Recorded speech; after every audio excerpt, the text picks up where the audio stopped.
Boa noite a todos e a todas, sejam todos bem-vindos. Nós estamos começando mais uma parte da nossa formação da Setorial Ecossocialista de Petrópolis, né? Hoje o nosso tema é colapso ambiental, né? E a gente vai ter o prazer aqui, novamente, né, que a gente já teve terça-feira passada, do professor Eduardo, que é professor de Economia Política na UF. Se eu estiver errado, depois você me corrige, né? Pesquisador do INIEP, Marx, autor do livro O Capital na Estufa, para a crítica da economia e das mudanças climáticas. E eu vi alguns papers, que eu tenho um que eu achei fantástico, usando Marx para assistir Dark. Eu fiquei extremamente curioso, depois eu vou até ler esse paper para entender um pouco como é que essa conexão que você fez com esse assunto, né? Então, só para confirmar com todo mundo, eu estou gravando, eu gostaria que todo mundo confirmasse que a gente pode gravar. Por favor, quem tiver de vídeo fechado, fala, só para a gente poder deixar registrado. Autorizado. Tá joia. Então, Eduardo, a palavra está contigo. Muito obrigado mais uma vez por estar dividindo seu tempo e sua disponibilidade com a gente. E a última foi fantástica. Imagino que essa, apesar da dureza da proposição, eu também tenho certeza que ela será muito importante para a nossa luta. Beleza, Daniel, obrigado. Deixa eu só falar um negocinho antes desse paper, né? Na verdade, não é um paper, é porque o meu pai ficou me perturbando para assistir Dark um tempão. Aí eu tentei e tal, achei meio chato, não sei. Aí depois eu insisti e gostei, não sei o quê. Aí eu sentei para escrever alguns comentários assim para ele, para abrir uma conversa, né, sobre o assunto que ele ficou me buzinando no ouvido um tempão. Aí quando eu dei por mim, eu já tinha escrito 9 páginas. E aí por isso que eu resolvi colocar lá na minha página do Academia.edu, mas não é um paper propriamente dito, não. É um texto menos assim compromissado, digamos assim. Mas, enfim, fecha esse parênteses. A minha fala de hoje ela vai ser mais árida, eu acho. Assim, não nesse sentido emocional, né, que a gente já comentou, mas assim, no sentido da forma das informações que eu tenho, que eu quero trazer aqui hoje, né? Porque uma coisa que eu percebo assim, muito intensamente, cobrindo a literatura sobre mudanças climáticas a partir do pensamento econômico, porque tem correntes de pensamento econômico que se dedicam a essas questões, né, questões ecológicas, questões climáticas.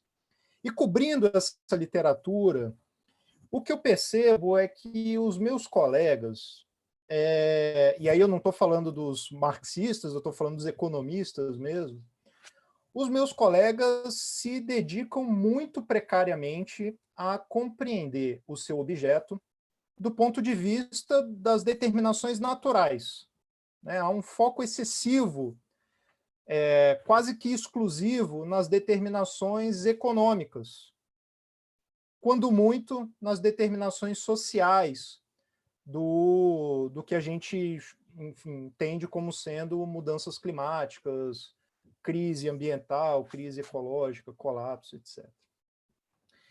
E, bom, isso meio que foi ligando um sinal de alerta em mim, e com esse sinal de alerta eu comecei a captar outras tendências, essas sim mais preocupantes, porque, tipo, danem-se os economistas, né? Mas quando a gente começa a ver camaradas nossos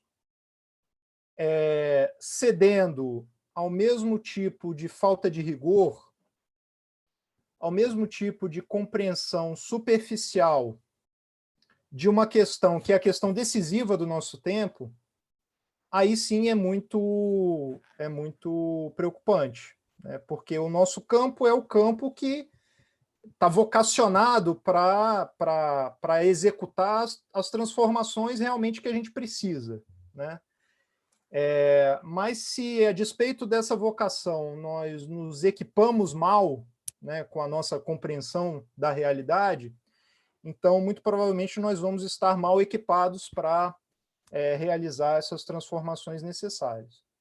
Então, o que eu pretendo fazer aqui hoje é compartilhar os pontos mais importantes que eu fui acumulando, né, nesse esforço de absorver o que a ciência vem falando a respeito do clima e a respeito das mudanças climáticas.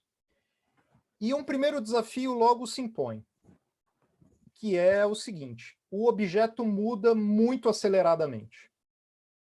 E porque o objeto muda muito aceleradamente, a ciência está o tempo inteiro correndo atrás do prejuízo, tanto para refinar a sua própria compreensão, quanto para prospectar impactos futuros possíveis, quanto para calibrar modelos, previsões, né? Então, o esforço de atualização para a gente se manter sempre na fronteira do que vem sendo falado é um esforço de atualização muito exigente, né? Então, por exemplo, eu, organizando a minha fala aqui de hoje, eu percebi que a aula que eu tenho gravada, que eu comentei com vocês lá, que está no Spotify, a aula que eu tenho gravada sobre mudanças climáticas já tem certos aspectos de desatualizada, que eu vou comentar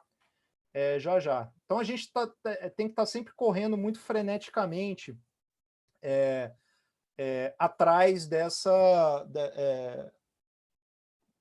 enfim, para de fato se manter com a compreensão mais atual do que vem acontecendo e do que provavelmente acontecerá num futuro relativamente próximo. Eu queria começar fazendo um comentário assim um pouco geológico, digamos assim, né?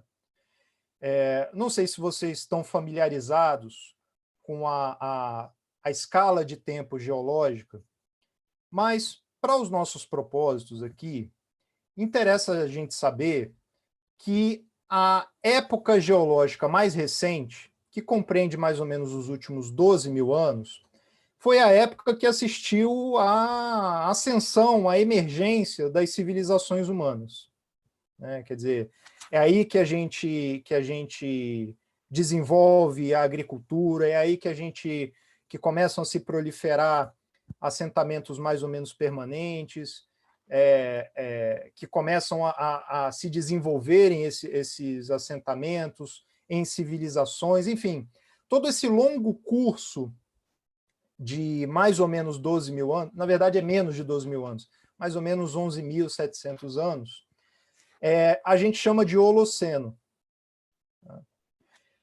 E o Holoceno tem uma série de características de estabilidades climáticas que assentaram as bases materiais para esse tipo de desenvolvimento que eu acabei de mencionar. O que eu estou dizendo aqui, em outras palavras, é que o tipo de estabilidade, os tipos de estabilidades climáticas que são características do Holoceno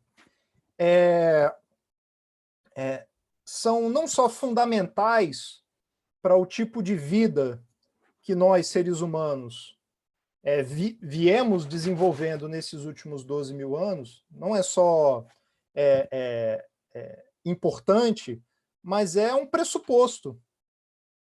É absolutamente fundamental, ou foi absolutamente fundamental. E eu estou chamando a atenção para isso porque já há algumas décadas, várias variáveis, vários ciclos naturais que caracterizam o Holoceno já vêm sendo rompidos de maneiras que já estão nos lançando para fora das condições típicas do Holoceno. Eu não estou nem aqui entrando naquela discussão se a gente vive um antropoceno ou um capitaloceno. Não é isso que eu estou querendo chamar a atenção aqui agora. O que eu estou querendo chamar a atenção é que aquelas condições naturais, materiais, climáticas, que foram um fundamento material para a vida humana tal como nós conhecemos hoje, estão ou deixando de existir ou já deixaram de existir. Como eu li recentemente, num desses climatologistas de prestígio, nós já estamos sendo catapultados para fora do Holoceno. Tá? E se as condições materiais para a vida, tal como nós conhecemos, estão desmoronando, essa sociedade em que a gente vive é uma sociedade cada vez mais sujeita a crises ecológicas, a crises das condições materiais da reprodução da sociedade, tal como a gente viu no encontro de terça-feira. E aí eu queria, só para ilustrar, eu queria chamar a atenção de vocês para alguns dados que delineiam muito claramente o ritmo dessa mudança. Né? Vou pegar aqui minhas notas. Como vocês devem saber, uma das variáveis importantes para essa questão que a gente está tratando aqui agora, eu esqueci de começar meu cronômetro aí. Vou começar de qualquer maneira e eu dou uma ajustada. Uma das variáveis mais importantes é a concentração de gases de efeito estufa na atmosfera. Estima-se que essa concentração de gases de efeito estufa na atmosfera esteve mais ou menos estável ao longo de todo o Holoceno, em torno do nível de 280 partes por milhão. O que isso significa? Que existem, nesse nível, 280 moléculas de gases de efeito estufa a cada 1000 moléculas de ar. Então, esse é o nível normal de concentração de gases de efeito estufa que caracterizou a atmosfera ao longo de todo o Holoceno. A partir da Revolução Industrial, e aqui eu pego primeiro um dado de 2010, nós observamos uma elevação sistemática desse nível de concentração. E em 2010, a estimativa é que nós já tínhamos atingido o nível de 431 partes por milhão. Então vejam, nós saímos de 280 partes por milhão e em mais ou menos 250, 260 anos, chegamos a 431 partes por milhão. Do ponto de vista do tempo geológico, a última vez, isso é sempre uma estimativa, tá certo? Mas a última vez que foi observada uma concentração desse nível, de 431, teria sido há 420 mil anos atrás. Então isso já dá para a gente um dado meio chocante, porque o Homo sapiens sapiens, né, o ser humano moderno, se estima tem apenas 300 mil anos de história. Né? Então, já nesse nível de 2010, nós já estaríamos convivendo com uma atmosfera que nenhum de nossos antepassados, né, mais diretos conviveu. Mas a coisa continuou evoluindo nessa mesma direção. Em 2012, se estimou que a concentração corrente naquele momento já era de 439,9 partes por milhão de gases de efeito estufa. E aí a estimativa é que esse nível não tem paralelo, ou não tinha paralelo, para os últimos 800 mil anos. Isso nos mostra duas coisas. Primeiro, veja que a variação de 2010 para 2012 foi relativamente pequena. foi de 413 para... Não, foi de 431 para 440, aproximadamente. Então, uma variação relativamente pequena em termos absolutos, mas que muda completamente o padrão temporal. Quer dizer, a atmosfera não era mais tal como a atmosfera observada nos últimos 420 mil anos, e sim tal como a atmosfera observada nos últimos 800 mil anos, né? Isso nos dá, e esse é o segundo comentário que eu posso fazer nessa parte, isso nos dá uma dimensão do quão estável é essa, em termos geológicos, do quão estável é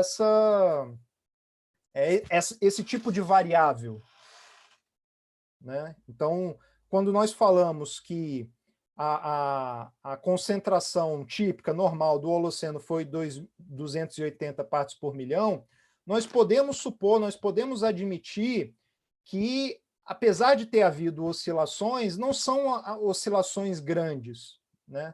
Oscilações muito pequenas nos jogam em épocas e em eras geológicas completamente diferentes, né? Numa escala de tempo completamente diferente. E essa sensação vai se reforçar na medida em que eu for avançando. Em 2020, saiu uma estimativa, e essa não é para gases de efeito estufa, é para apenas CO2, apenas dióxido de carbono. Saiu uma estimativa que a concentração naquele momento de CO2 na atmosfera era de 409,9 partes por milhão. E, de novo, a estimativa é que a última vez que esse nível de concentração de dióxido de carbono foi observado na atmosfera terrestre teria sido há 3 milhões de anos atrás. Então, percebam como o tempo vai se dilatando, né?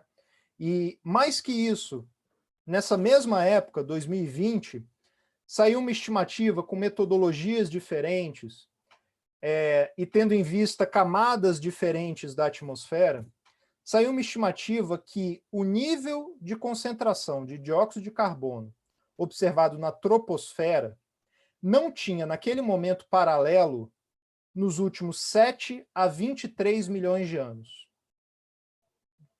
Então, nós estamos, de fato, falando de um processo que já está em curso. Mudanças climáticas não é uma previsão, não é uma projeção para o que vai acontecer. Trata-se de processos que já estão em curso. E mais que isso, o ritmo da mudança está mudando. Eu não sei se eu falei isso aqui no nosso encontro de terça-feira ou se eu falei para minha turma ontem, mas se for repetido, acho que vale a pena repetir. A partir da Revolução Industrial, nós começamos a observar, isso são variáveis reconstruídas, né? Essas medições não são realizadas desde o século XIX, mas enfim. Desde a Revolução Industrial, nós começamos a observar um ritmo de mudança inicialmente linear, em variáveis muito importantes, né? Como temperatura, como área de glaciares, como concentração de gases de efeito estufa, né? Então, inicialmente, a mudança é por muito tempo linear. Depois, ela passou a exibir, já passou, tá? Não é previsão, ela passou a exibir um comportamento exponencial. O que significa isso? O crescimento ele não é constante, né? É um crescimento com aceleração. Mas, inicialmente, uma aceleração constante, né? Isso dá para a gente uma trajetória exponencial. Depois, a aceleração começa a mudar de comportamento. A aceleração passa a crescer. Então, eu tenho não só um problema, eu tenho não só processos cada vez mais rápidos, mas processos que se aceleram. e uma aceleração que se acelera também. Então, a aceleração cresce linearmente, inicialmente.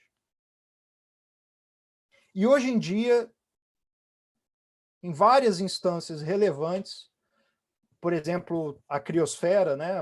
Enfim, tudo que é cobertura de gelo na superfície terrestre, hoje em dia nós já podemos falar de processos cuja aceleração é exponencial. Ou seja, a aceleração não só está crescendo, mas está crescendo exponencialmente. Então, nós estamos diante de processos muito explosivos. Inclusive, existe um mito para quem observa esse debate de fora, né, sem ter muito contato com os termos do debate. Existe um mito que as previsões catastróficas não estão se realizando, né? Que o IPCC está colocando terror em todo mundo e as coisas que o IPCC falou que iam acontecer não estão acontecendo. Né? Circula um pouco esse mito. E ele é um mito porque, ao contrário, as previsões do IPCC vêm sendo atropeladas pela realidade. É ao contrário. O IPCC vem tendo que, recorrentemente, revisar suas previsões para torná-las mais agudas, para torná-las mais pessimistas. Cito alguns exemplos. Em 2007, saiu um artigo na revista Science, que foi muito falado, foi muito comentado, e nesse artigo era estimado que a elevação do nível dos oceanos estava acontecendo 60% mais rápido que o previsto pelo IPCC, pelo quarto relatório do IPCC, o AR4, que saiu justamente em 2007. E esse artigo publicado estimava que o que já estava acontecendo em termos de nível dos oceanos já estava acontecendo 60% mais rápido que as previsões.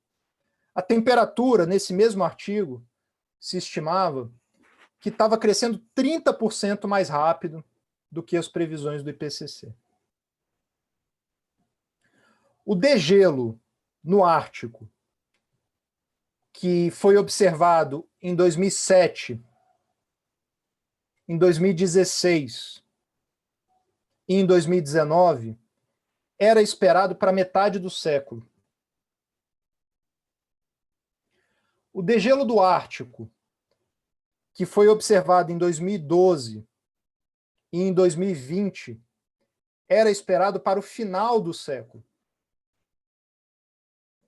Então, por onde quer que a gente olhe, nós estamos vendo processos que nos indicam que nós, humanidade e todas as demais espécies, na verdade, já vivemos em um mundo desconhecido.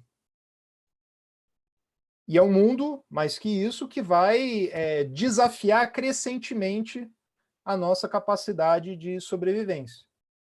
É um mundo que tudo indica se mostrará, já vem se mostrando, mas se mostrará cada vez mais hostil à vida.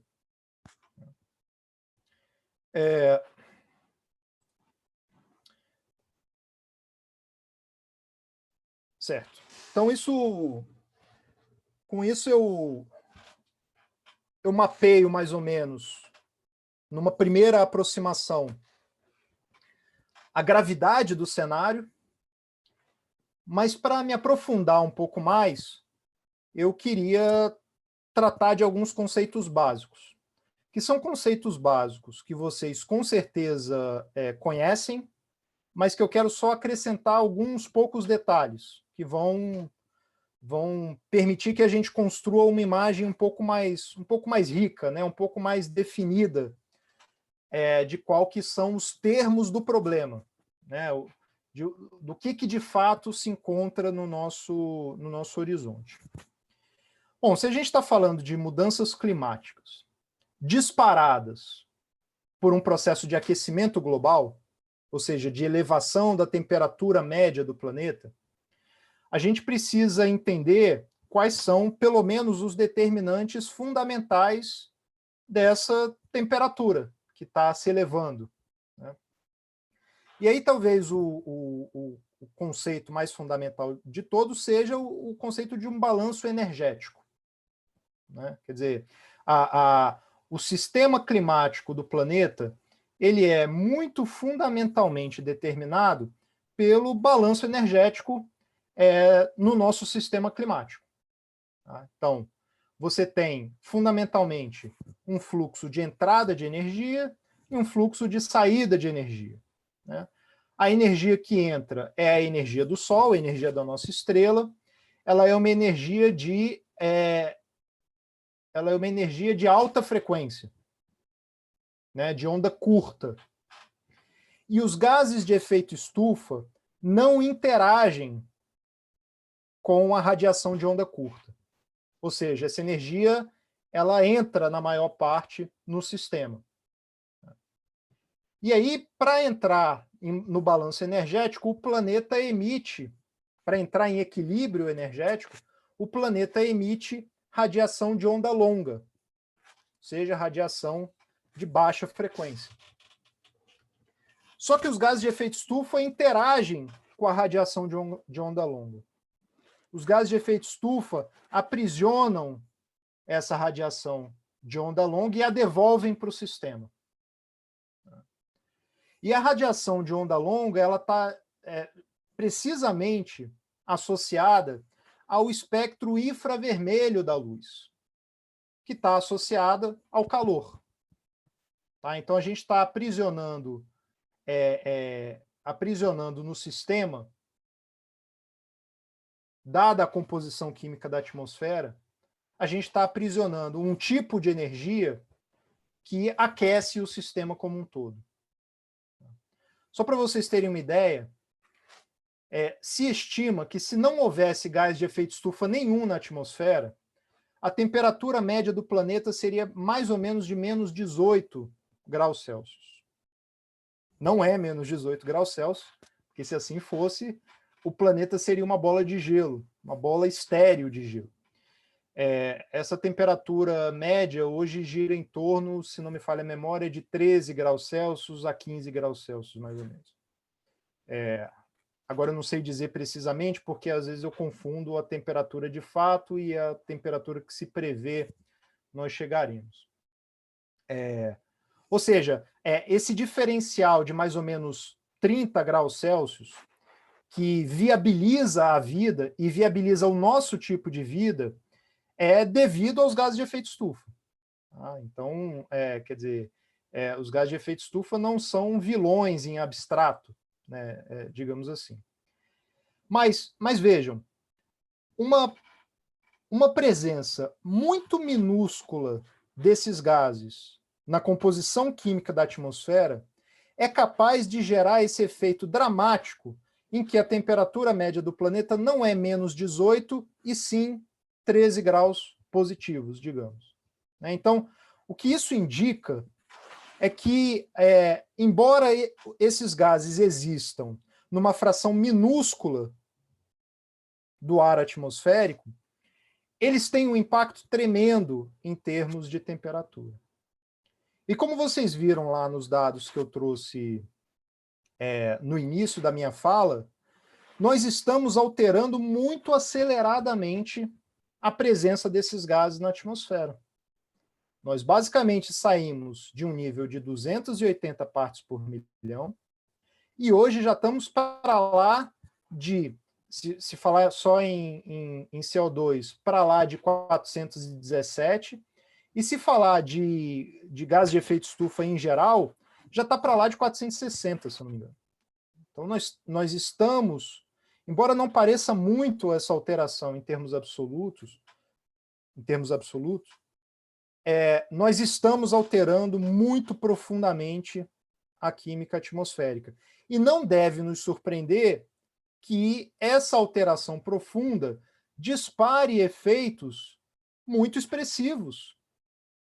Dispare o tipo de efeito que nós estamos comentando aqui, que nós comentamos em parte no encontro de terça e que vocês ainda vão continuar discutindo aí com os demais participantes do curso. O principal vetor, o principal causador dessa mudança química na atmosfera, hoje em dia nós já sabemos com segurança, são as emissões antropogênicas, ou seja, são as emissões que têm origem nas nossas atividades.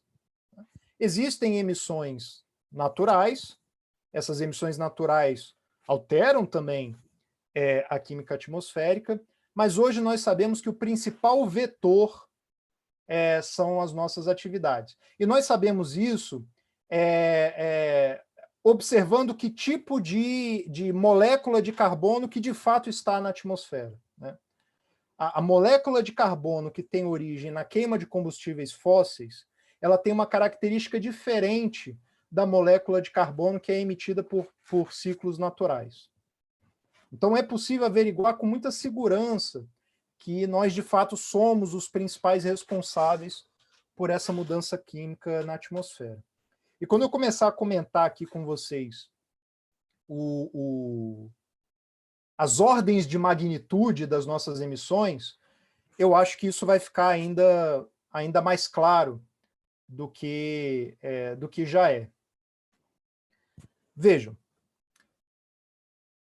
que eu acabei de dizer é que é a variação na concentração de gases de efeito estufa que dispara um processo de aquecimento. E eu disse também que nós somos os principais vetores nessa variação da concentração.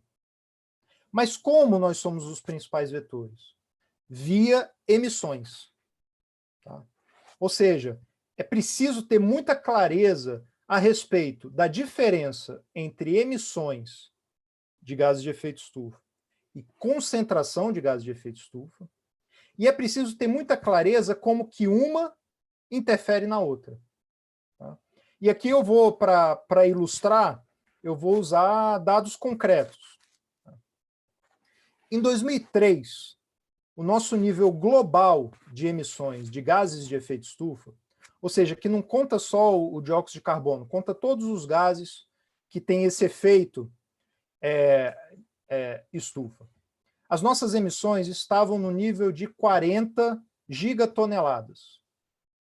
40 gigatoneladas significa 40 bilhões de toneladas. Esse era o nosso nível de emissões global em 2003. Em 2017, esse nível global de emissões já tinha passado desses 40 para 50 bilhões de toneladas de CO2 equivalente. De 2017 para 2019, e isso é um número que eu acabei de atualizar, de 2017 para 2019, as nossas emissões globais passaram de 50 bilhões de toneladas para 59 bilhões de toneladas. É um crescimento expressivo. E aí, claro, todo mundo sabe que 2020 a pandemia causou disrupções tremendas na atividade econômica, enfim, paralisações na indústria, paralisação nos transportes aéreos, paralisação nos transportes terrestres, marítimos, paralisação de uma série de atividades, etc., etc. E aí a estimativa corrente é que de 2019 para 2020 tem havido uma redução de 7% nas emissões. Tá? Ou seja, 59 menos 7% de 59 bilhões de toneladas. E onde que está a importância de entender a diferença entre emissões e concentração? Porque diante dessa redução de 7%, e se chegou a estimar que a redução poderia ser de 8%, diante dessa redução, muita gente suspirou um pouco aliviada.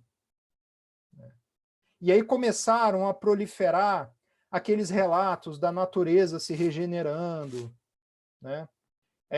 E aí a esperança de que isso trouxesse consigo um impacto positivo, um recuo no nosso impacto sobre o sistema climático, essa esperança também começou a ganhar muita força, né? Inclusive entre os nossos. E aí eu quero argumentar que esse tipo de expectativa, né, esse tipo de otimismo, ainda que moderado, perde de vista a maneira como as emissões alteram a concentração. E é isso que eu quero tentar explicar aqui agora, se é que vocês já não sabem disso, claro.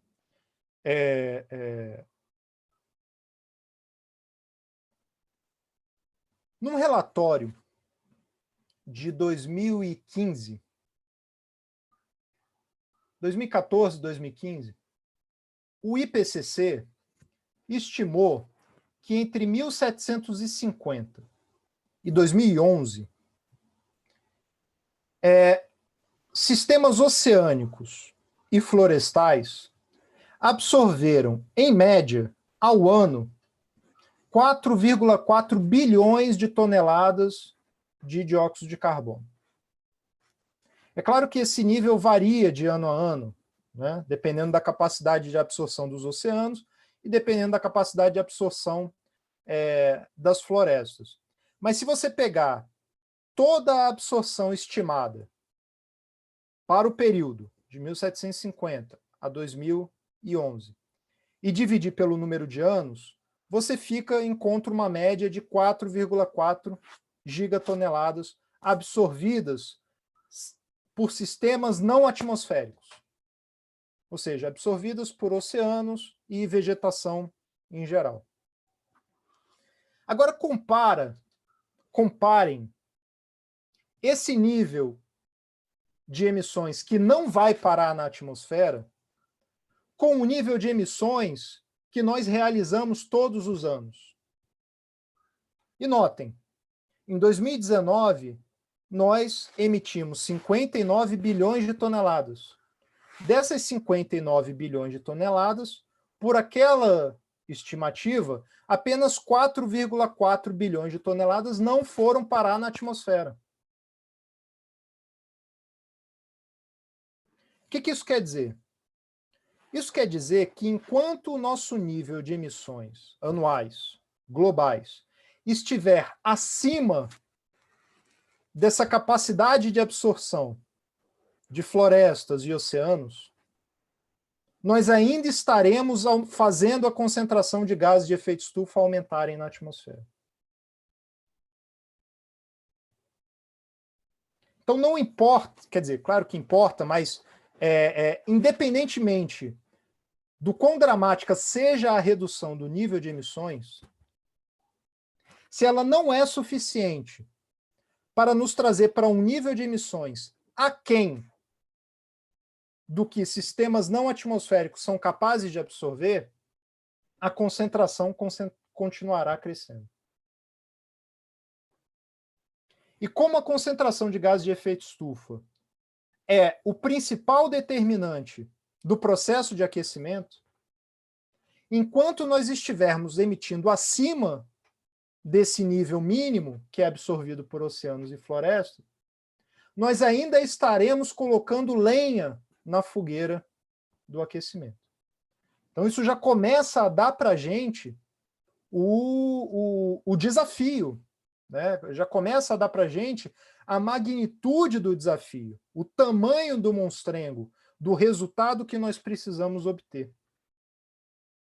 Só para terminar a minha ilustração, eu mencionei, né, o ano de 2020, a Covid, os impactos, a redução de 7%, e ainda assim, entre março e novembro, né, o bloco principal de meses em que houveram as paralisações, a concentração de gases de efeito, a concentração de dióxido de carbono aumentou de 413 partes por milhão para 415 partes por milhão. Então, no auge das paralisações, no auge do mundo inteiro confinado em casa, a concentração de dióxido de carbono aumentou, e não aumentou pouco, aumentou 2 partes por milhão. Se esse cenário já é dramático, pense agora que essa capacidade de absorção por sistemas não atmosféricos não é fixa.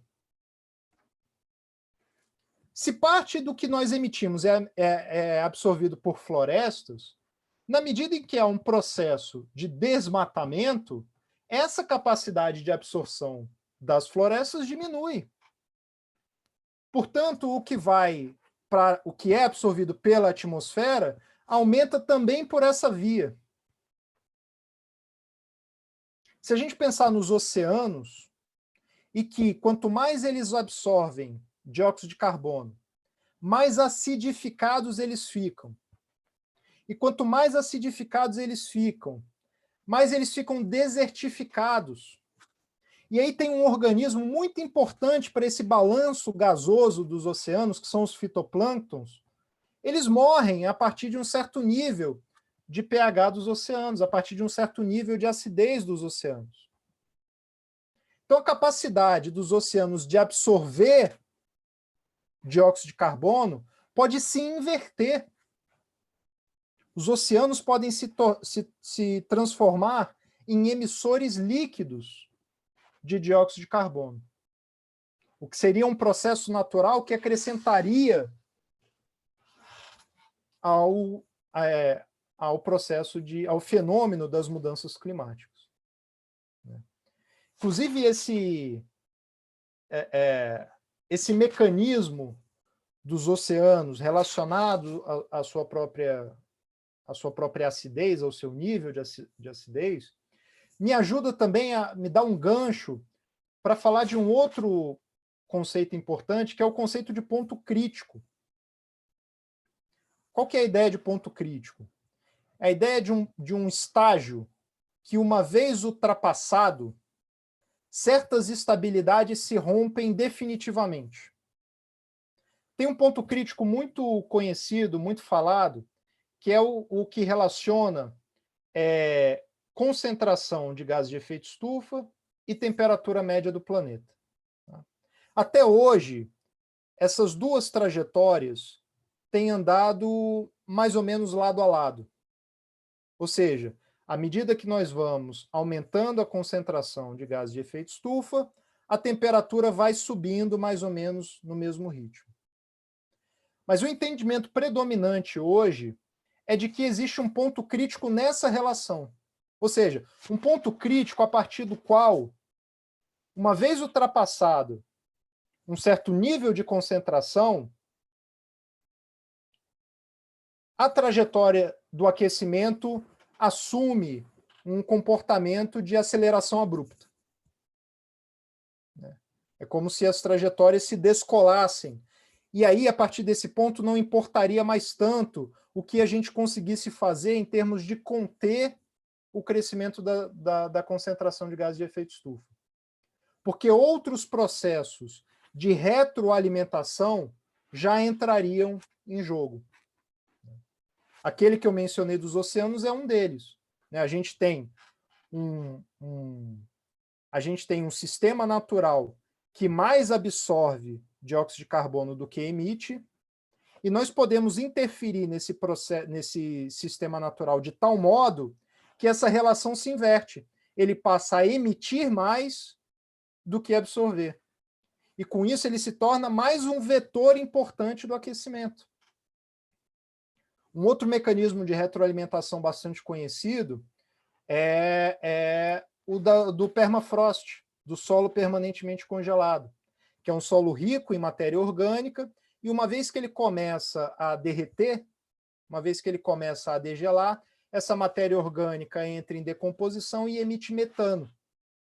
Metano, que é um gás de efeito estufa ainda mais potente que o dióxido de carbono. Então, na medida em que esse processo natural é disparado, ele se torna também um vetor que acrescenta ao problema. E há tantos outros que eu poderia mencionar, né? A perda de albedo, ou seja, a perda de cobertura de gelo, diminui a refletividade da superfície terrestre. Então, ao invés da superfície refletir mais energia de volta para o espaço, ela absorve mais energia. E com isso ela se torna mais um vetor de aquecimento. Quando a gente perdeu o gelo oceânico, por exemplo, toda a energia hoje armazenada nos oceanos, que vem sendo consumida para derreter gelo, passará a ser consumida para aquecer os oceanos. E por aí vai. Né? Então, por mais que nós sejamos os principais responsáveis do que vem acontecendo e do que está por acontecer, é muito plausível, é até provável que aconteça de a nossa influência disparar processos de tal modo que nós percamos completamente o controle ou qualquer expectativa de controle sobre os processos. Como vocês podem perceber, e aí eu já vou mais ou menos encaminhando para o fim, trata-se de um cenário muito grave.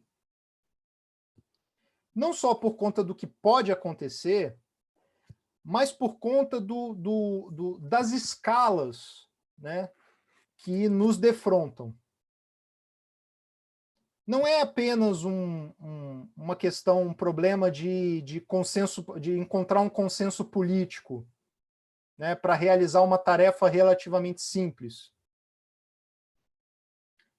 Tampouco é uma questão de um problema que, embora complexo,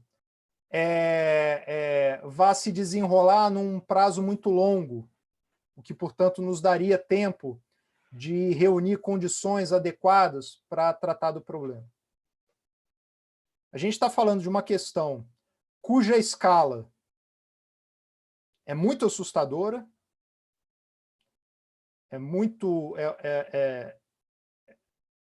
eu diria com segurança que é uma escala de desafio sem precedentes para a espécie humana. E mais que isso, o horizonte de tempo em que ela se desenrola, vem se desenrolando e vai se desenrolar, é uma escala de tempo muito estreita. A gente está falando de coisas que vão ser testemunhadas pela nossa geração. Não é pelos nossos netos ou pelos nossos bisnetos. A gente está falando de dramas que vão ser vividos pela nossa geração. Então, não deve surpreender que o mundo inteiro venha buscando se mobilizar para fazer frente a esses desafios. Claro, por tudo que a gente viu na terça-feira, vem procurando se mobilizar de maneira muito insuficiente, cronicamente insuficiente. Mas, por outro lado, quer dizer, não nos deve surpreender que o mundo inteiro esteja, ao menos, ambicionando se movimentar para fazer alguma coisa.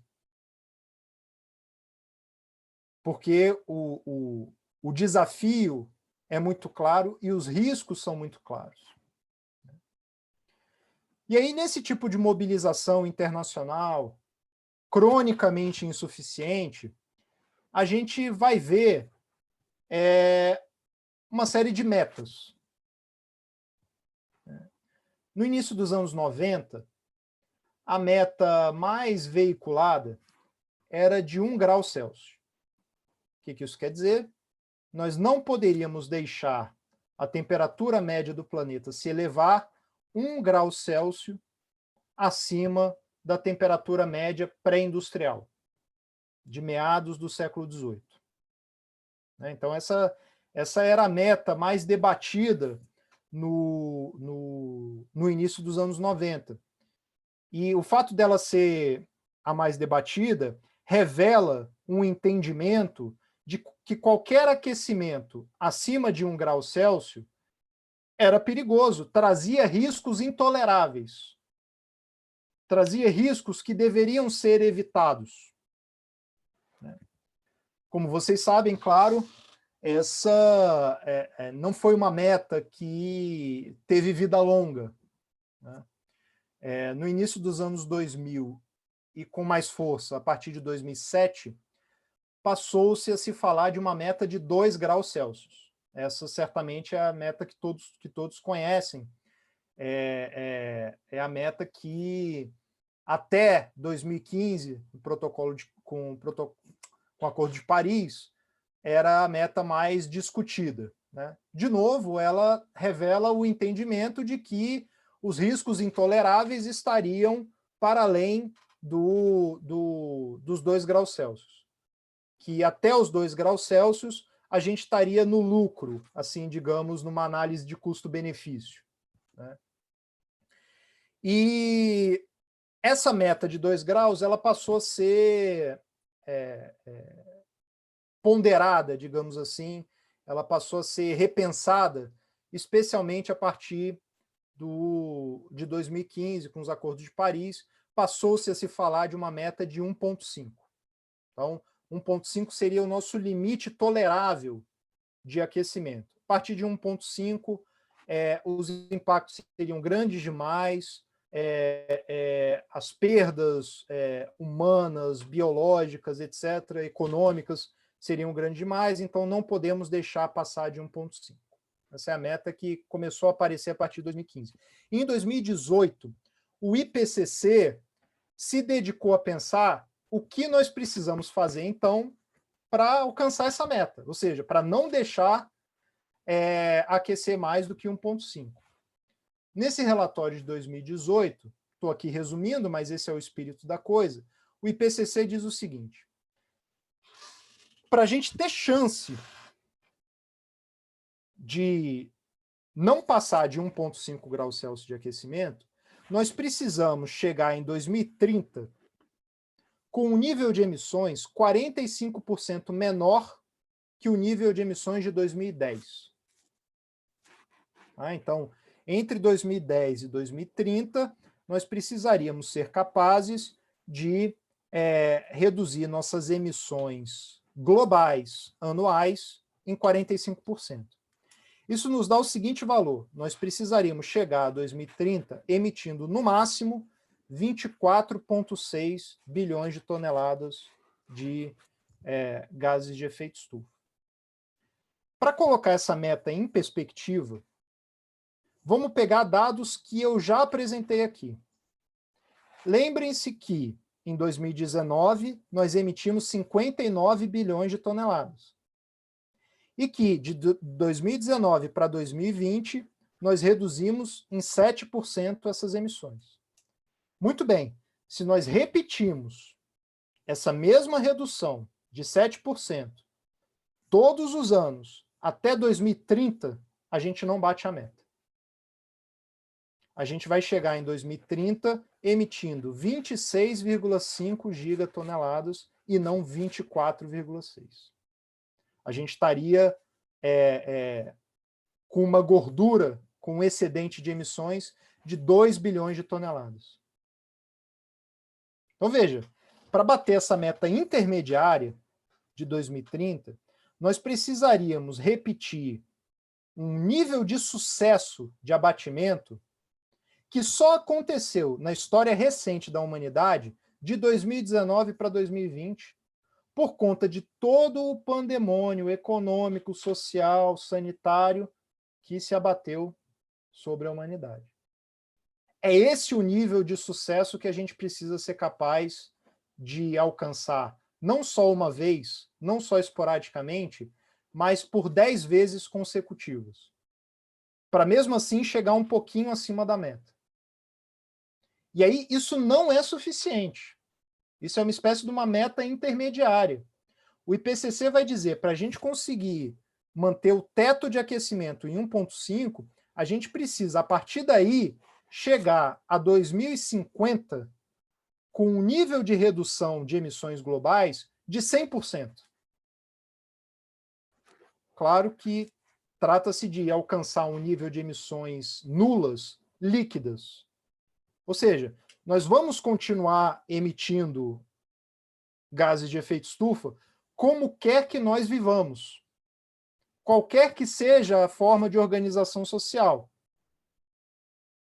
As nossas atividades envolvem certos níveis de emissão, ainda que mínimos. Mas para atingir emissões zero, o que o IPCC está preconizando é que nós cheguemos em 2050 com uma capacidade tecnológica de extrair ativamente da atmosfera tudo aquilo que nós ainda emitimos. E o próprio IPCC reconhece que a tecnologia para fazer isso ainda não existe. E mais que isso, ela precisaria ser generalizada numa escala e velocidade que não tem precedentes na história humana. Veja, o IPCC é insuspeito de ser comunista, tá certo?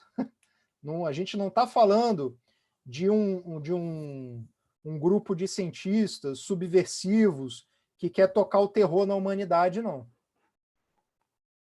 Na verdade, tudo indica que o IPCC, inclusive, é conservador nas suas estimativas. Muito bem, vamos supor, então, que essa meta de chegar em emissões nulas até 2050, o que nós precisaríamos fazer para obter esse resultado? E aí vamos aplicar de novo a redução de 7% ao ano por mais 20 anos.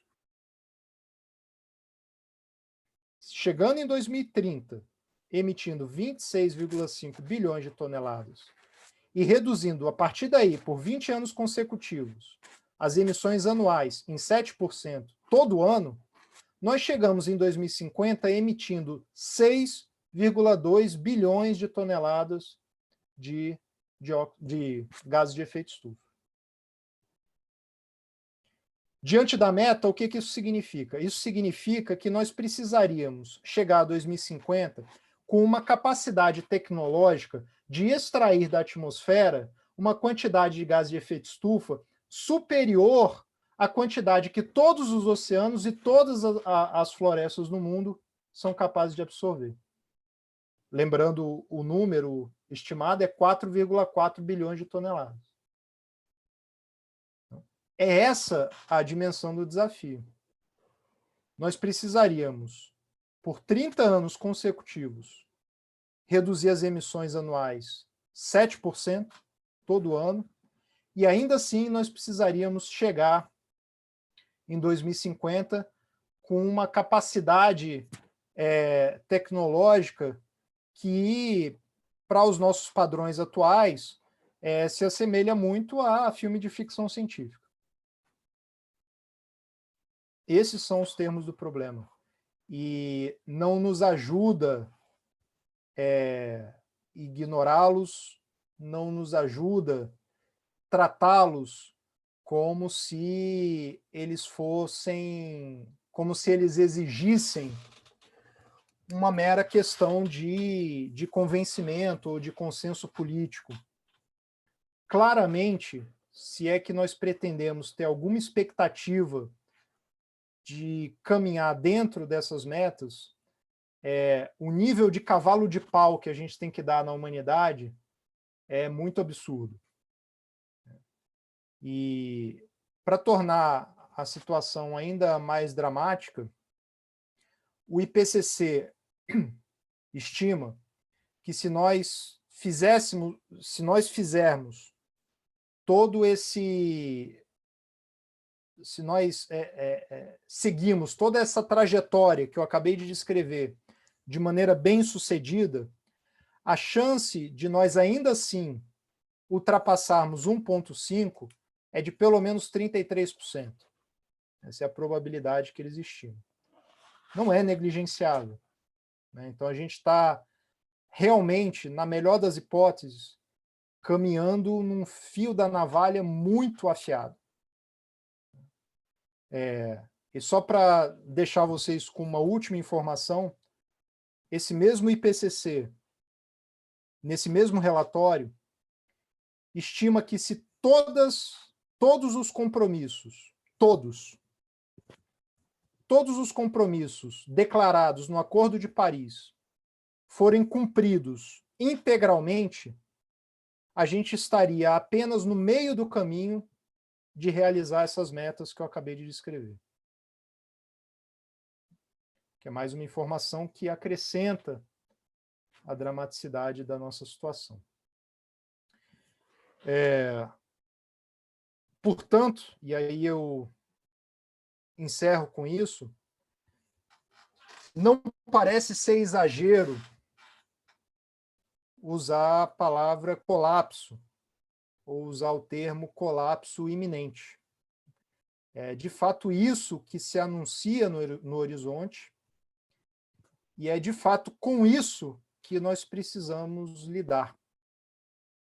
E é para isso que nós precisamos encontrar meios não só de sobreviver, mas de sobreviver de uma maneira que vale a pena, né? E é a minha avaliação que nós, ecossocialistas, ainda precisamos dar alguns passos na direção da compreensão desses termos do problema. Eu acho que esse tipo de avaliação, de conhecimento desse cenário, ainda precisa se generalizar um pouco entre nós, urgentemente. Eu rio, mas eu estou rindo de nervoso, tá certo? Apesar de eu ter me embrutecido ao longo, né, desses anos, diante dessas informações, quando eu rio falando dessas coisas, eu ainda estou rindo de nervoso, não me embruteci o suficiente ainda. Mas é isso, eu acho que eu já estourei meu tempo. A gente pode abrir aí para os comentários. Ok, Eduardo, muito obrigado aí por ser porta-voz, né? Não falar má notícia não, mas por ser porta-voz dos dados, né? Mário, está contigo então para conduzir aí as inscrições e as salas. Obrigado, Eduardo. Vai ser o quê? De 4, 5 minutos? 5 minutos, né? E aí o Eduardo depois responde ou comenta o comentário de um por um, como a gente fez, apesar de você não gostar da questão do bloco que você falou na última vez, né? Mas a gente vai manter assim. Então está contigo, Mário. Pode ser um por um, sem problema. Beleza. Vai lá, Portilho. Só tem Portilho e Daniel, por enquanto. Oi. Eu acho que eu já participei de umas 350 aulas sobre mudanças climáticas e todas elas, os dados realmente vão mudando e acelerando, porque a sua fala, mas eu nunca tinha feito um gancho, que você nem falou, mas eu fiz um gancho que, com a teoria malthusiana e a pandemia e o aquecimento global. Qual foi o gancho que eu fiz? Que período entre guerras, se a gente for ver, a população ela tende a aumentar, né? E o que a gente está vivendo agora, na atual conjuntura, a gente pode fazer a mesma equivalência, né? Talvez a gente está vivendo uma situação humanitária talvez pior do que as guerras que a gente viveu. Então, acho que o crescimento mundial industrial nos próximos anos... o que eu vou falar não é nada otimista, né? Enfim. Vão ser acelerados, né? Então, acho que, na verdade, nenhuma estimativa do Acordo de Paris, amigo, vai chegar a deslumbrar, a virar uma realidade, porque não existe... Essas metas não estão sendo alcançadas, principalmente pelos ditos mundos subdesenvolvidos, né? Sobretudo pela lógica do capital, que não deixa muitas dessas metas não acontecerem. Eu queria te perguntar uma coisa: será que a pandemia não é o ponto crítico? Talvez a gente já não está vivendo o ponto crítico do aquecimento global?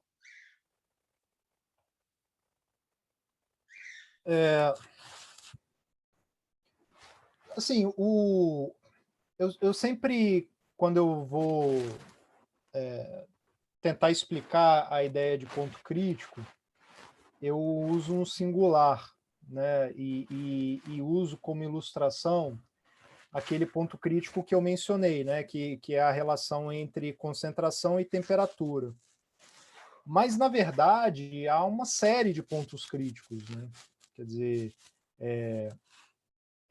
se a gente pensar em mecanismos possíveis de retroalimentação, e se a gente pensar em ponto crítico como o ponto a partir do qual aquele mecanismo de retroalimentação é ativado, digamos assim, começa a andar pelas próprias pernas, a gente teria um mundo povoado de pontos críticos, na verdade. E mais que isso, já teríamos ultrapassado alguns deles, né? No início de 2020, eu cheguei a cogitar que a pandemia seria um ponto crítico importante, né? Ou seja, de mudança climática abrupta num horizonte temporal muito curto, de semanas, certo? E aí eu vou explicar por quê, e vou explicar por que que, enfim, isso não se confirmou não se confirmou totalmente, né? Não se confirmou integralmente. Por que eu cheguei a imaginar, e não imaginei sozinho, né? E também não estava tirando do sovaco isso, quer dizer, isso foi uma coisa que entrou no debate, na comunidade que lida com essas questões. As nossas atividades, elas não emitem apenas gases de efeito estufa.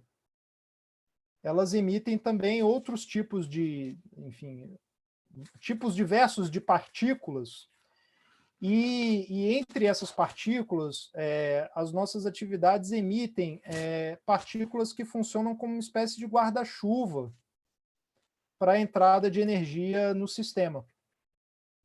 Ou seja, funcionam como refletores da energia, da radiação de onda curta que entra no sistema. Tá? Então, o que eu estou querendo dizer aqui é que as nossas emissões também carregam determinantes aceleradores do aquecimento, mas carregam também determinantes moderadores do aquecimento, chamados aerossóis.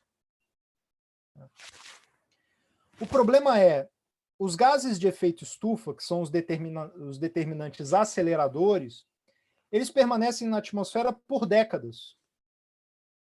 E os aerossóis permanecem na atmosfera por alguns dias apenas. Quando a indústria no mundo interrompe suas atividades, e a gente tem um mergulho abrupto das emissões, numa certa parte do ano, a gente não estava ali só deixando de emitir gases de efeito estufa, a gente estava deixando de emitir aerossóis. E o efeito dos gases de efeito estufa perdura, mas o efeito resfriador dos aerossóis é perdido muito rapidamente. Então, o que muita gente projetou que aconteceria é que haveria uma aceleração do aquecimento em função das paralisações muito profundas e abruptas da atividade industrial, do transporte aéreo, do transporte terrestre, etc, etc. E, de fato, isso aconteceu.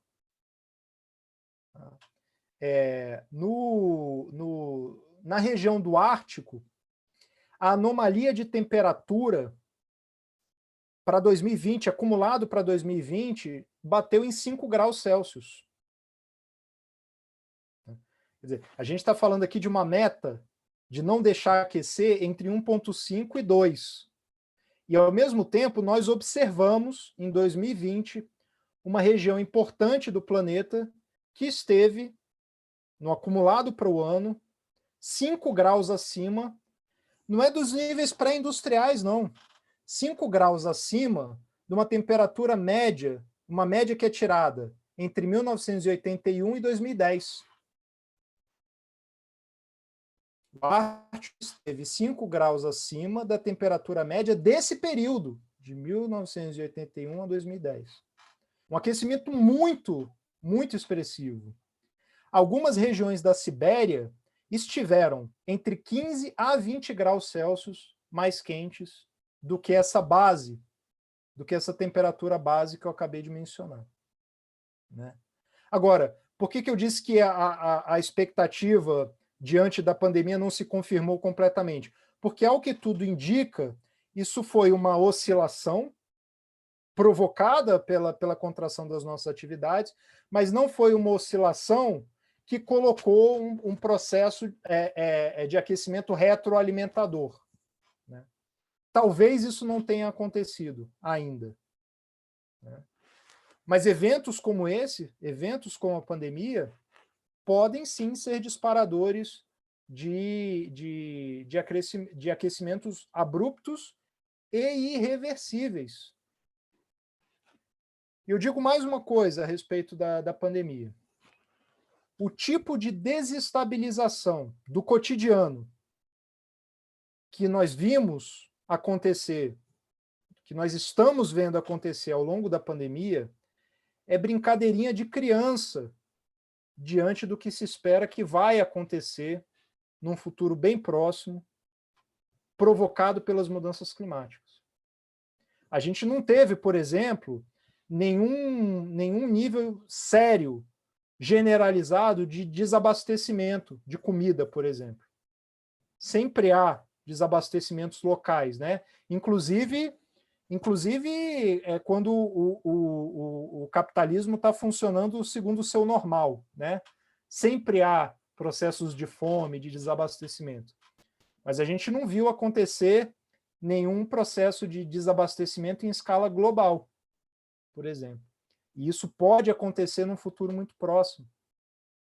A gente não viu ser disparado nenhum processo de migração em massa que tenha gerado algum tipo de conflito bélico imediato.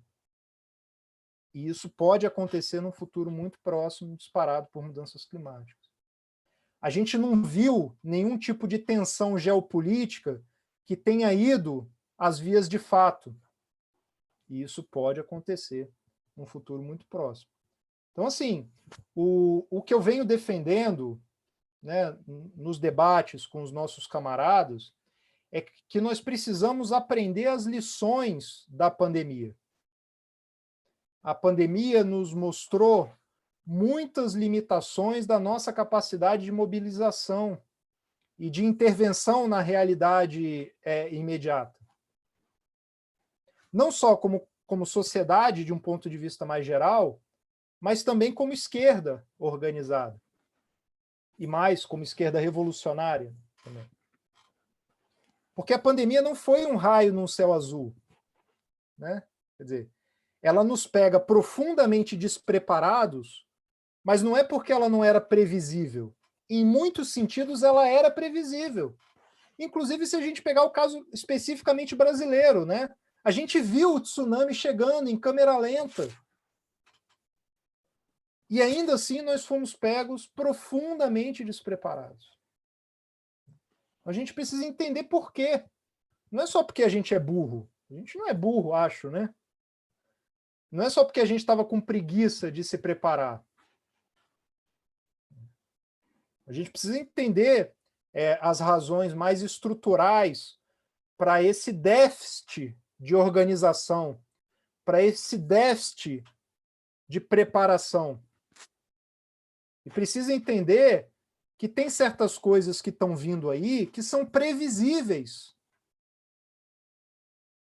Não se trata de um exercício de profecia, de catastrofismo. Tem muita coisa que está vindo por aí que é previsível, que é provável, que muito provavelmente vai impactar as nossas sociedades num futuro relativamente próximo. Então a gente precisa constituir as formas de conseguir oferecer alguma resposta a isso, senão a gente vai ser arrastado no curso de processos de extinção, tá certo? Não é só de barbárie, não. A gente está falando de potenciais processos de extinção. Enfim, nem lembro mais como eu cheguei nessa... sim, tô falando da pandemia, né? Mas, assim, para dar uma amarração a tudo que eu falei, a pandemia, não só essa, mas outras que podem ainda vir, podem estar associadas a processos de ultrapassagem de ponto crítico ou não, né? Eu acho que o que vai dizer se é ou não é cada caso concreto, né? Cada caso específico. É isso, encerrei por hora. Pode ir lá, Daniel. Obrigado, Mário.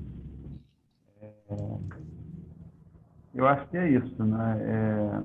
Eu estava pensando aqui enquanto você estava falando, né? E a sua primeira fala foi exatamente essa questão do que se entende por marxismo, né? Ou seja, trabalhar com os dados, né? Ou seja, trabalhar com a realidade posta, né? Para que a gente possa planejar a nossa ação e no mundo, né? E na revolução. Eu fiquei pensando exatamente isso, né? Porque como é premente essa questão na esquerda, né? E, ao mesmo tempo, como é premente essa questão do ecossocialismo, né? Porque não adianta uma sociedade pensar numa revolução e ela não ser transformadora desse processo que a gente está vivendo. É uma ilusão também, né? A gente estava falando da outra vez da questão do reformismo, né? A gente pode pensar que, apesar de o cara ser extremamente revolucionário, se ele não olha para esse aspecto, ele também está sendo, de alguma forma, reformista, porque a gente vai acabar com o planeta do mesmo jeito, né? Se a gente não tiver isso de forma clara, né? Outra coisa que me remeteu também foi, eu estava falando aí da questão de retirar o CO2, eu lembrei logo do projeto desse, né, Perseverance, né, que está lá agora em Marte, né? Uma das coisas que estão fazendo teste lá em Marte, eu não sei porque que não pensam aqui na Terra, é exatamente extrair da atmosfera o CO2 para transformar, para poder conseguir produzir oxigênio lá, quando o homem estiver lá, né? Ou seja, o capitalismo ele não tem, para ele, ele busca uma solução para o capital, mesmo que seja explorar outro planeta, né? A extinção do nosso planeta, dos recursos, né, do nosso planeta, né? E aí depois o Eduardo comentar um pouco mais sobre isso, é isso, né? É a exploração ao máximo desse recurso, que esse é o ponto do capital. E é por isso que eu acho que aí eu concordo com o Romário, né? É isso, né? Esses tratados não vão ser vencidos. Pelo capitalismo, eles não vão ser vencidos, porque não tem como vencer. Porque o capitalismo vive à base do acúmulo. Ele não vive de outra forma. Ele não tem como sobreviver, né? A gente vê em plena pandemia, né? E aí o projeto da necropolítica desse governo que a gente vive, ele é o extremo da exploração do capital. Ou seja, mesmo num momento como esse, como se pode tirar o máximo de lucro para o capitalismo nesse momento. E é isso que se vive. A não compra da vacina, ou seja, ela tem um objetivo, né? Ela tem um porquê, porque é assim que age o capitalismo. Ou seja, a morte também gera lucro. Esse processo de escassez, né? Eu escutei outro dia uma pessoa falando isso, né? A escassez é o produto do capitalismo.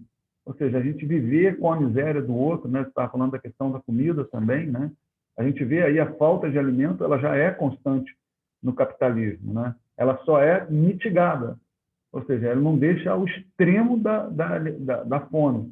Quando ela começa, aí a ajuda humanitária, a ONU, né? Dá uma freada nesse processo, mas não é o processo do capitalismo, né?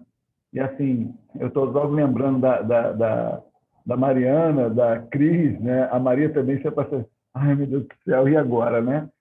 E agora é isso, nós temos que partir efetivamente com um processo revolucionário com esse viés ecossocialista, né? Porque senão a gente realmente não tem um caminho, né? E eu gostaria que você comentasse um pouco sobre essa questão, né? O capitalismo tem algumas soluções, né? Mas a solução está olhada para fora do planeta, né? Ou seja, a fome, a miséria, não sei o quê, eles estão lá. fazendo pesquisa de plantas que crescem na estação espacial, como eles vão produzir alimento fora do planeta, não sei o quê, como é que vai ser em Marte. Porque a solução aqui, aí pode ser que eu esteja enganado, e aí você me corrige nisso, Eduardo, o capitalismo já sabe que isso vai acabar. Já está no projeto dele a extinção desse planeta. E a busca de uma nova solução fora daqui, né? Ou seja, exterior ao nosso planeta, né? Como é que você vê essas questões aí? Obrigado, gente. Nossa, tem várias coisas para comentar. Acho que eu vou começar por essa última, assim, de fato, isso eu acho que eu estava falando, não era com vocês, não, era na turma ontem. Existem diversos níveis de negacionismo, né? Assim, mas esse pessoal que tem algum acesso mínimo à informação e ainda é negacionista, eles sabem que eles estão mentindo, né? Seja pessoas em posições políticas de poder importante ou em posições de poder econômico, esse pessoal sabe que há algo acontecendo, que esse algo acontecendo aponta para uma direção previsível, que seria necessário fazer coisas muito violentas contra a lógica do capital para, enfim, dar conta minimamente do que está acontecendo. E, enfim, a resposta a isso, porque até mesmo não poderia ser outra resposta, né? Assim, diante de de todos aqueles imperativos lógicos que eu comentei no encontro passado, a resposta para isso é uma corrida para o fundo, né? Quer dizer, vai dar merda, então eu preciso garantir que eu consiga estar nas melhores condições na merda, né? Assim, eu acho que é mais ou menos essa lógica que opera, às vezes conscientemente, às vezes inconscientemente, mas pouco importa. Agora, o lance de Marte, eu vejo de duas formas.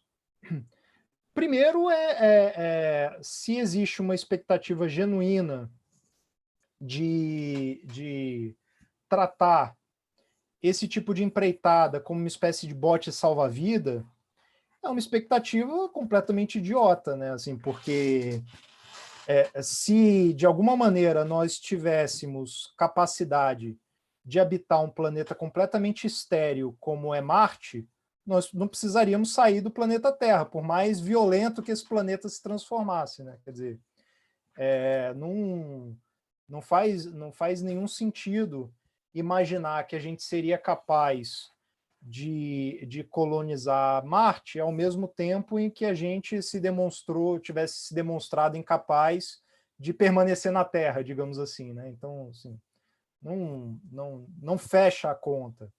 Agora, por outro lado, o tipo de experimento que você mencionou não é só uma questão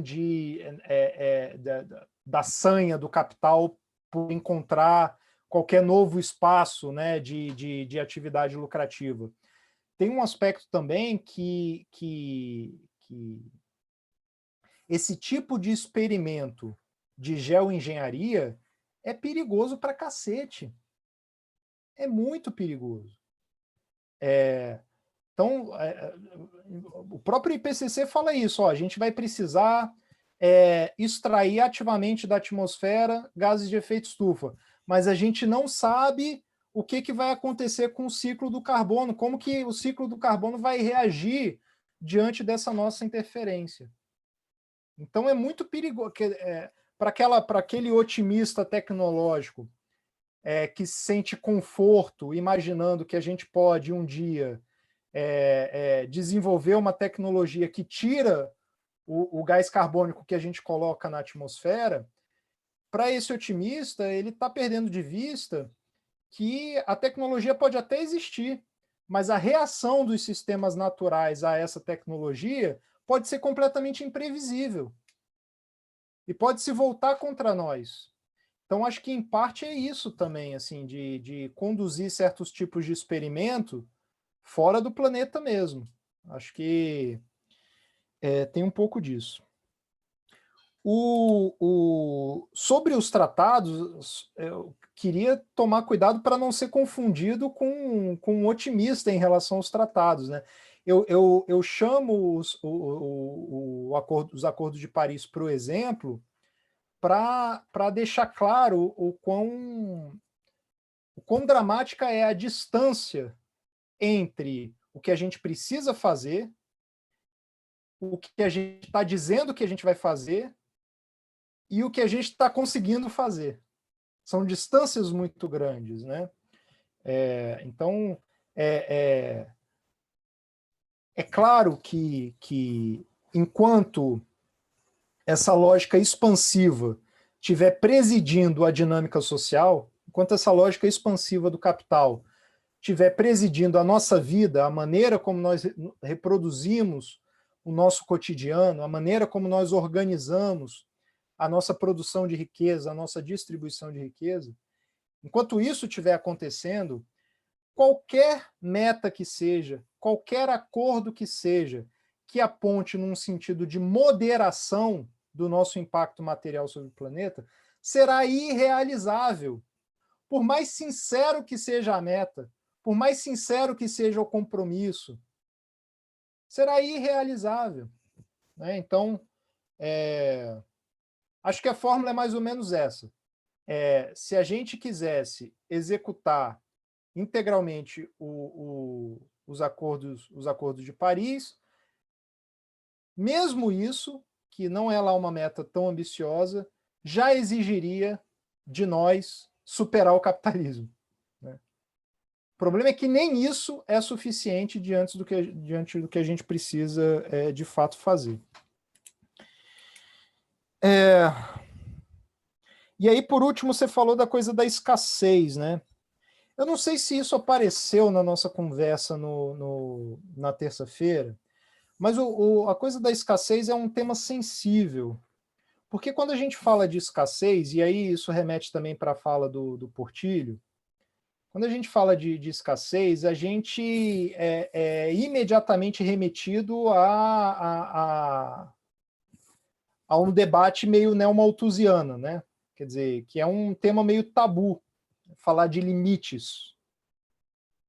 Falar de limites que, de alguma maneira, nós não conseguimos transpor.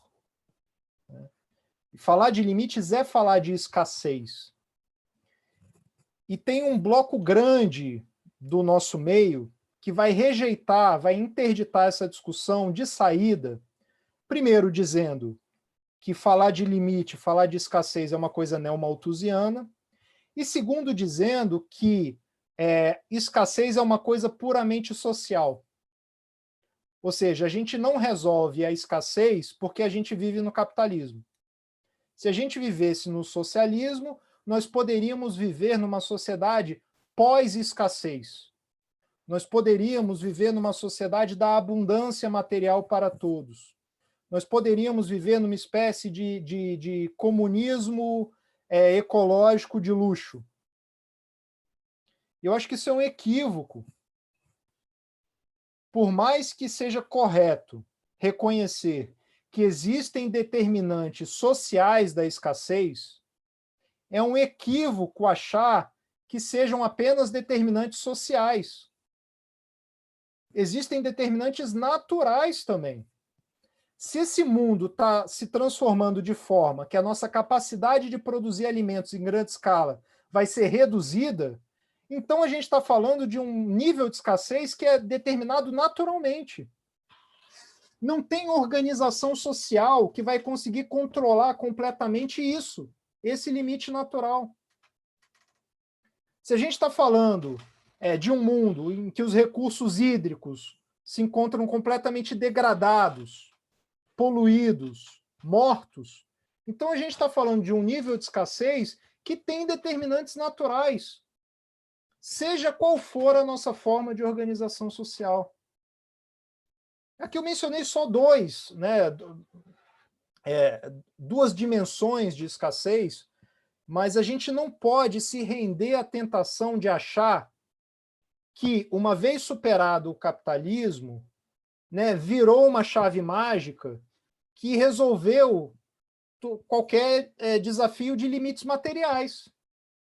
Eu acho que essa nuance precisa estar presente. A gente precisa entender que nós lidaríamos com escassez de uma maneira completamente diferente, de uma maneira emancipatória, né? De uma maneira humana, justa, etc., etc., mas a gente ainda assim teria que lidar com um mundo povoado de uma série de escassezes. Acho que é isso. Pode ir lá, Helena. Oi, gente, boa noite. Vocês estão ouvindo bem? Sim. Tá. Então, na verdade, teria várias coisas assim para falar, mas uma coisa que eu meio que acho que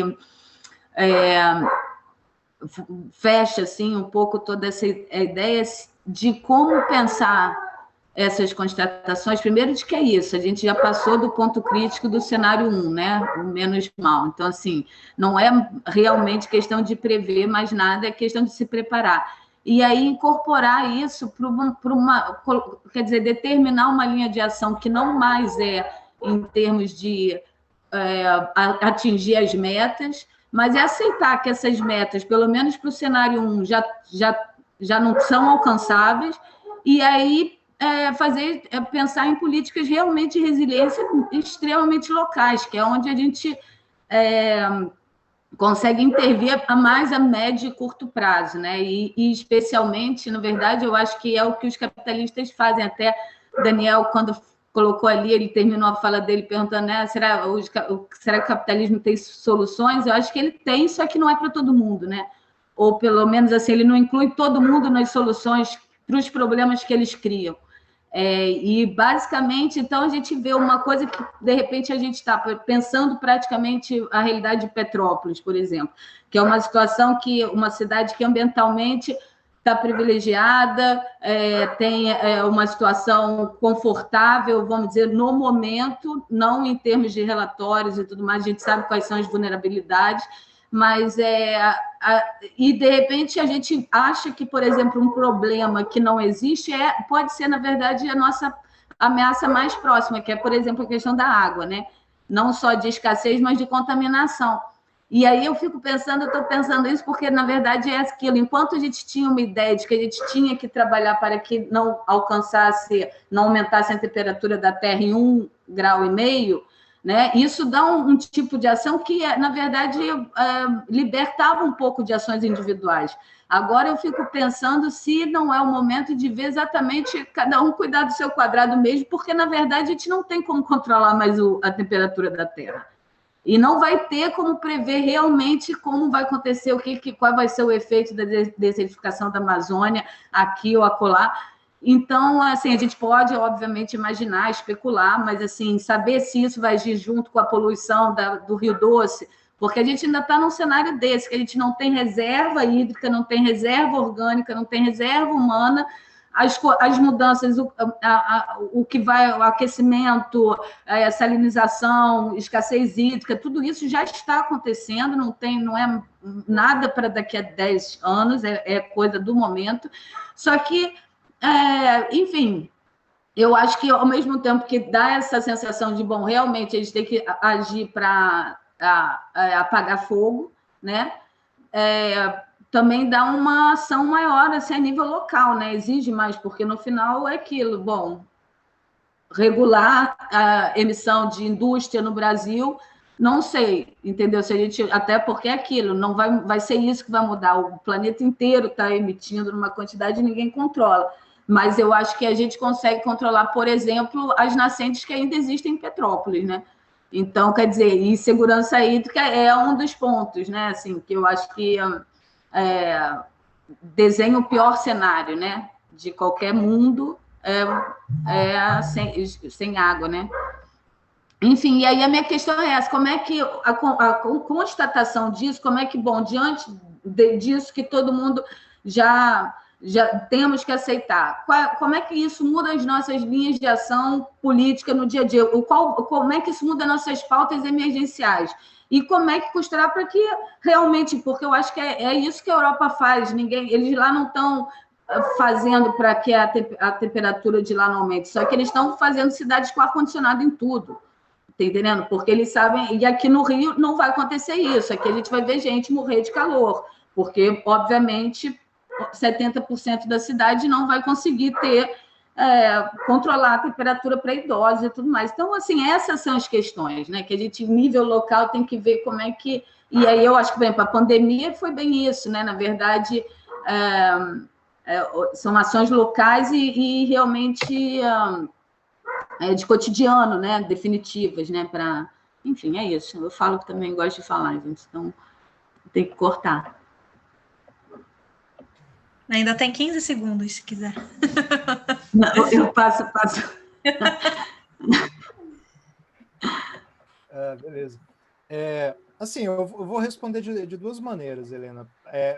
Primeiro, eu vou responder em abstrato, né? Então, assim, dado tudo que a gente discutiu terça-feira e tudo que a gente discutiu hoje,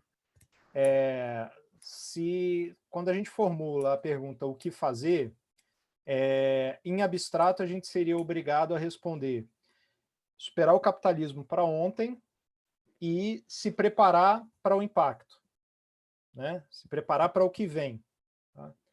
Agora, claro, saindo da resposta em abstrato e indo para uma resposta mais realista, ainda que eclodisse uma revolução hoje, num país muito decisivo, de tal modo que essa revolução se espalhasse a partir de amanhã pelo mundo. Ainda que isso acontecesse, o mais provável é que não daria tempo. O mais provável é que não daria tempo, e aí isso coloca diante de nós um cenário diferente. Um cenário em que nós temos que contemplar não só a possibilidade, mas a alta probabilidade de nós enfrentarmos, num futuro mais ou menos próximo, uma situação de colapso ou de colapsos. Tá?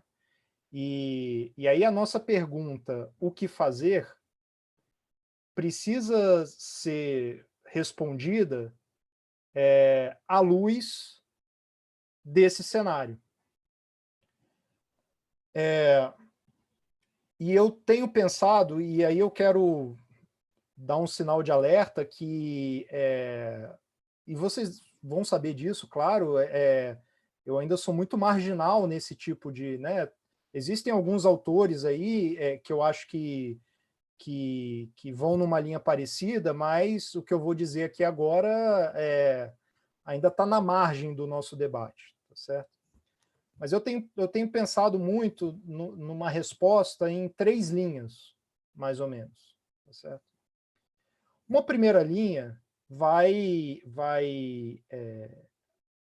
reconhecer que esse impacto, ou esses impactos, de um ponto de vista climático, vão sacudir as bases das nossas sociedades, vão criar instabilidades sociais, políticas, geopolíticas tremendas. Já vem criando em alguma medida, tá certo? As tensões na América Central têm elementos climáticos, as tensões na Síria, já há mais ou menos 10 anos, têm elementos climáticos, e tantos outros. Movimentações militares no Sudeste Asiático, no Mar da China, têm elementos climáticos. Isso só vai se intensificar. Então, é muito provável que esse cenário de instabilidade se instale e se agudize. Tá? O que vai transformar o mundo e muitas sociedades do mundo em verdadeiros barris de pólvora. Certo? Então, uma primeira linha que eu acho que a gente precisa responder a pergunta o que fazer nós precisamos constituir capacidade organizativa e de agitação para dirigir essa energia insurrecional, que muito provavelmente vai se apresentar. Essa é a primeira coisa que eu acho para a qual nós temos que dedicar os nossos esforços, a nossa energia. Para constituir capacidade de dirigir essa energia insurrecional quando ela não só se apresentar, mas quando ela explodir de fato. A segunda coisa, e isso é mais para a ordem do dia, né? Para a tarefa mais imediata do cotidiano, e você mencionou, é lutar, e aí isso vale inclusive na arena da política institucional, mas seria muito indesejável que a gente fizesse só isso, mas lutar para aumentar o nível de resiliência das nossas cidades, das nossas comunidades rurais, né? E esse é um tipo de luta que a gente pode obter, vá lá, pequenas vitórias, inclusive na arena institucional, né? Então, isso também não pode ser deixado de lado, não deve ser deixado de lado, porque quanto menos resilientes forem as nossas cidades, forem as nossas comunidades, mais explosivo será o barril de pólvora, né? E maior a probabilidade de desse barril de pólvora se resolver num sentido distópico, né? Quer dizer, encontrar sua resolução em algum modelo de capitalismo distópico, genocida, suicidário, etc., como a gente está vendo em pequenas amostras grátis agora durante a pandemia. Essa seria uma segunda linha de resposta que eu proporia. E a terceira linha de resposta definitivamente não poderia se contentar em recorrer, em demandar ao Estado. Uma terceira linha de resposta acho que tem que ser a gente com a gente. A gente, eu quero dizer, o campo revolucionário, que é se preparar, organizar estruturas que nos permitam responder aos impactos que estão por vir. Então, constituir logísticas de distribuição de alimentos, por exemplo, que possam ser acionadas no momento em que se apresentar uma quebra de safra mais ou menos generalizada. Constituir lideranças capazes de acionar e mobilizar essas logísticas. Se preparar para, se necessário, organizar movimentos de migração em massa. Se preparar para, se necessário, resistir à violência de Estado ou à violência do capital.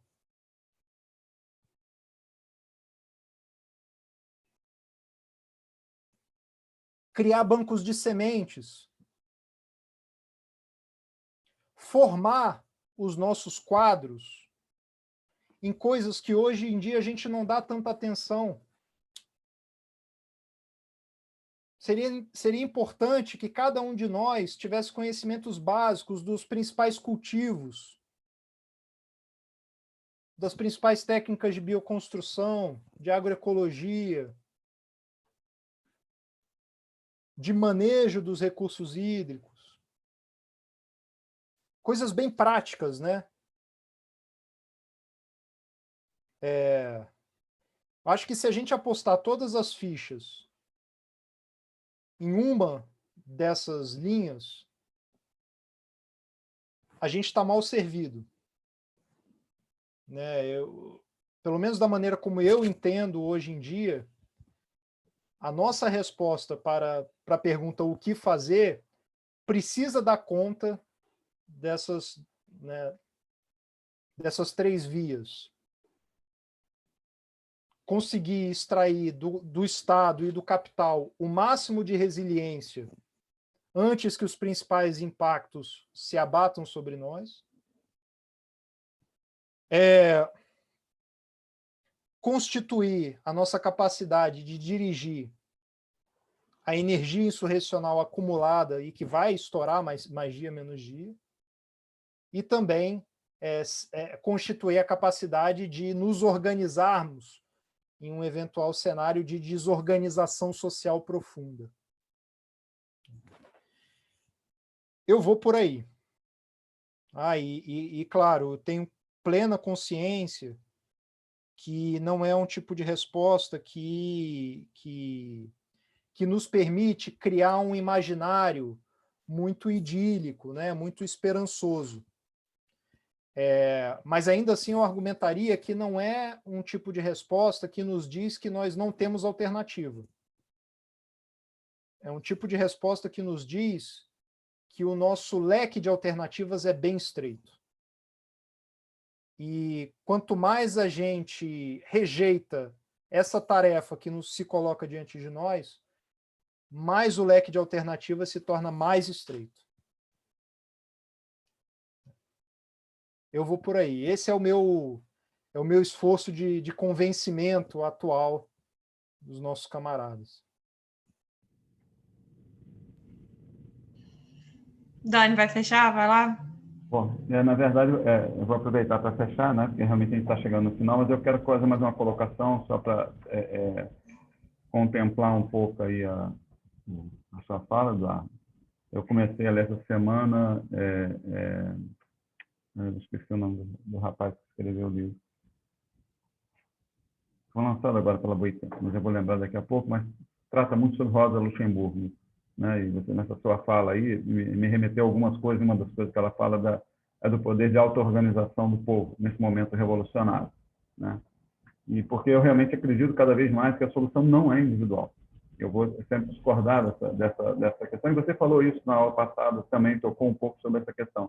As soluções nunca vão ser individuais, né? As soluções vão ser sempre nesse processo de auto-organização da população. E hoje eu também estava lendo outra coisa sobre a Comuna de Paris, né? Como foi a organização espontânea da população naquele momento, né?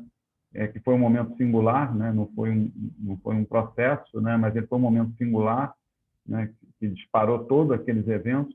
Mas a questão da auto-organização popular, né? E aí tudo bem que Paris era pequeno, tinha pouca gente, não sei o quê, mas foi um processo, né? Que para eles, naquele momento, se a gente olhar aquele retrato dali, do que aconteceu naquele momento, eu não vou fazer uma comparação que a gente tem agora, né? Mas é claro que para eles ali era um momento cataclísmico, né?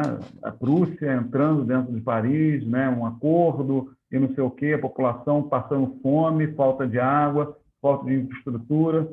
Então, assim, e aí a organização espontânea popular, né, talvez não com tanta resiliência, né, nem com tanto preparo para aquele momento, mas foi isso, né? Essa eu acho que é uma das capacidades humanas dessa auto-organização.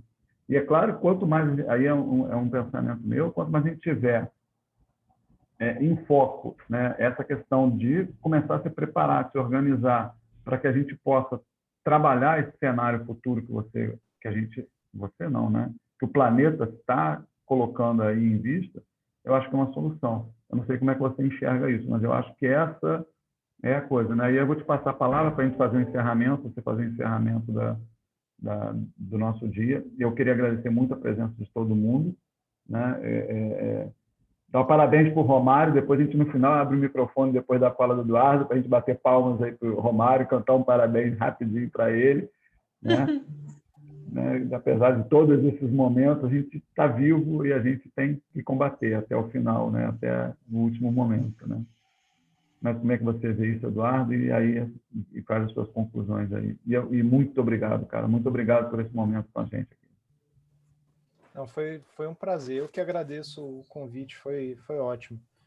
E, bom, parabéns para o Romário, porque, inclusive, já está entrando no grupo dos 2 aniversários durante a pandemia, né? Não é fácil. Não, eu concordo contigo, tem pleno acordo, Daniel. Eu acho, inclusive, eu tinha entendido um pouco diferente a fala da Helena. Pelo que eu tinha entendido, aí ela pode me corrigir se eu estiver errado, a ideia era mais assim de de perceber como que o local entra mais fortemente em cena a partir do momento em que certas irreversibilidades são acionadas, né?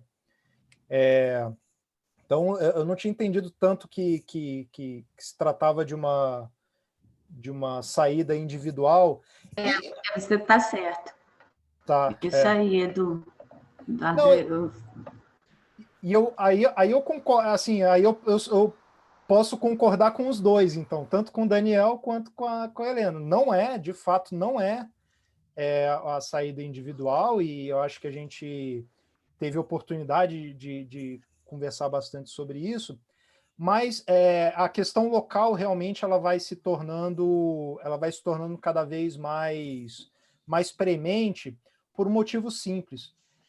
Embora os vetores das mudanças climáticas sejam globais, quer dizer, as mudanças climáticas são um processo que acontece, são um processo planetário, os impactos são iminentemente locais. Então, é num determinado local que a frequência e a violência dos furacões vai aumentar. É num determinado local que o regime de chuvas vai mudar. É num determinado local que a costa vai ser invadida pelo mar. E assim por diante, né?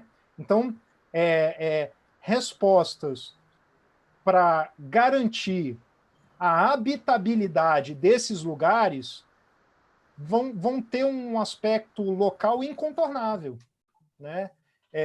Que quando a gente está falando de mitigação, a gente está falando de evitar as mudanças climáticas, inevitavelmente fica um pouco para segundo plano, né? Quer dizer, é quando a gente percebe que certas mudanças já são irreversíveis. Percebam, isso não significa também que a gente possa lavar as mãos, porque as mudanças já são irreversíveis, mas elas ainda estão sendo aceleradas, né? Então, é muito importante a gente parar de acelerar as mudanças, né? Por um lado. Mas, a partir do momento em que fica claro que certas mudanças já são irreversíveis, a questão local, que antes, né, vivia ali um pouco no segundo plano, ela passa para o centro também. E aí se torna muito premente essa questão que foi levantada pela Helena, por exemplo, de aumento da resiliência. Isso a gente faz com infraestrutura da comunidade, né? Se a gente está falando de uma cidade, isso a gente faz com mudanças infraestruturais urbanas. Se a gente está falando do campo, enfim, mudança em práticas de manejo, tanto de cultivo quanto de recursos hídricos, etc. Isso vale também, inclusive, para aquele terceiro elemento que eu mencionei, né? da gente aumentar a nossa capacidade organizativa para reagir aos impactos, uma vez que os impactos aconteçam, né? Então, o local desempenha um papel muito importante para a gente pensar que tipo de logística, de deslocamento de grandes contingentes humanos a gente vai acionar.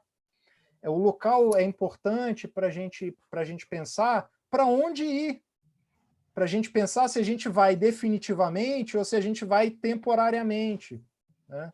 Então, não é quero deixar isso bem claro, não é uma questão substituindo a outra. É que uma questão que antes, né, não recebia tanta atenção passa a precisar receber bastante atenção. Assim que eu entendo a coisa. Ou seja, concordando com ambos.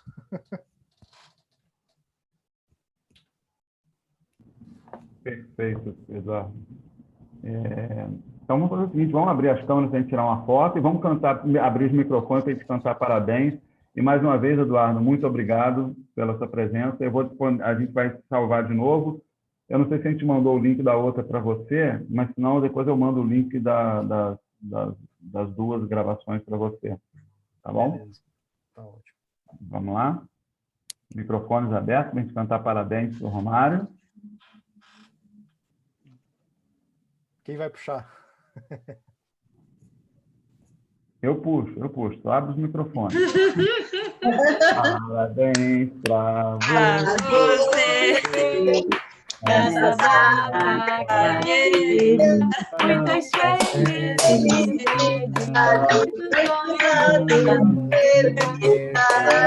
Romário! Gente, eu tenho uma música melhor para os aniversários, os próximos aniversários, que é confete, confete, confete e serpentina. Romário é bicha velha, tá querendo ser menina. Não seja durante a pandemia. Então, tá bom, gente. Muito obrigado pela presença de todos. Uma boa noite, bom descanso. Mais uma vez, obrigado. Boa noite. Valeu, pessoal. Um abraço. Até terça-feira que vem. Valeu. Até.